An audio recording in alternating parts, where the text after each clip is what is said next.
This is The Space Shot, episode 302 for March 12th, 2018. The X-38 Crew Return Vehicle. I'm John Mulnix. On March 12th, 1998, NASA's X-38 Crew Return Vehicle Tests article was put through its first drop test. The X-38 was meant to be a lifeboat for the crew of the International Space Station, so testing the lifting body in a series of drop tests was the first step to proving the design was spaceworthy. A modified B-52 deployed the X-38 from 23,000 feet, and the parafoil parachute inside the prototype X-38 deployed seconds after releasing from the B-52. The parafoil parachute used on the X-38 had a surface area that was 1.5 times as large as the wings on a 747 jumbo jet. The X-38 parafoil still holds the world record for the largest parafoil parachute in the history of flight at 7,500 square feet or 696.8 square meters. This mammoth parafoil slowed the vehicle down to a gentle 8 miles per hour at landing. During this program, the X-38 was tested from increasingly higher altitudes, eventually as high as 50,000 feet. Ultimately, this vehicle was canceled before it ever flew into space. One of the things I find fascinating with this vehicle design was how much of the design was reused from prior lifting bodies. Quote, "The X-38 is being developed with an unprecedented eye towards efficiency, taking advantage of available equipment and already developed technology for as much as 80% of the spacecraft's design." The design uses a lifting body concept originally developed by the Air Force X-24A project in the mid-1970s. Following the jettison of a deorbit engine module, the X-38 would glide from orbit unpowered like the space shuttle, and then land using the steerable parafoil parachute for its final descent into landing. The culmination of this program would have seen the X-38 taken into space by a space shuttle, where it would then return from orbit, conducting a controlled re-entry and parafoil landing. It would have been interesting to see one of the X-38s come back from space.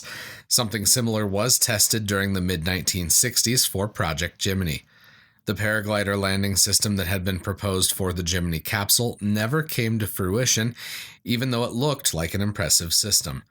I'm linking to some videos in the show notes that look at the X-38 coming back to land, as well as during the tests in the 1960s for Project Gemini.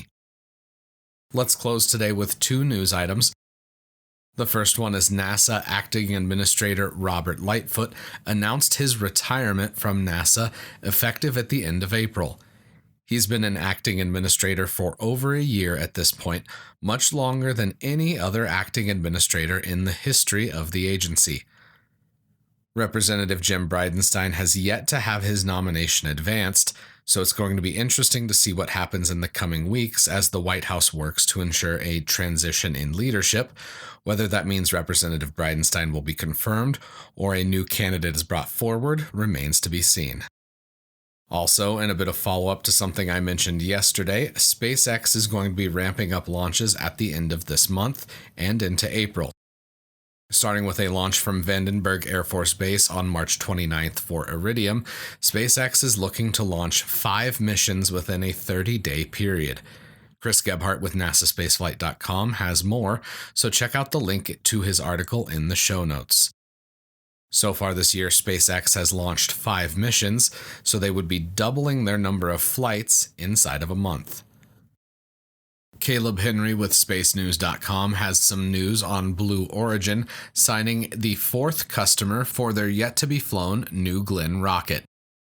The New Glenn will be reusable like the New Shepard rocket, and it's awesome to see yet another new space company starting to sign customers up for future flights. I'm linking to that article in the show notes, so be sure to check it out. Tomorrow, what does Star Trek Voyager have in common with the Hashemite Kingdom of Jordan? Tune in to find out. I'd be incredibly grateful if you could share the podcast with your friends and family. Tag one of them and let them know about your favorite episode. I'd also really appreciate it if you could venture into the Apple Podcasts app or your podcast app of choice and leave a review for the Space Shot. A steady stream of reviews helps ensure the Space Shot is more visible in the Apple Podcasts app. As always, the show notes have more information on today's episode. You can hit me up on Instagram and Twitter. Find me at John Molnix. I'm always up to chat. You can also connect with me on Facebook. Just search The Space Shot or click the link in the show notes and you'll find me. I'm John Molnix, and I'll catch you on the flip side.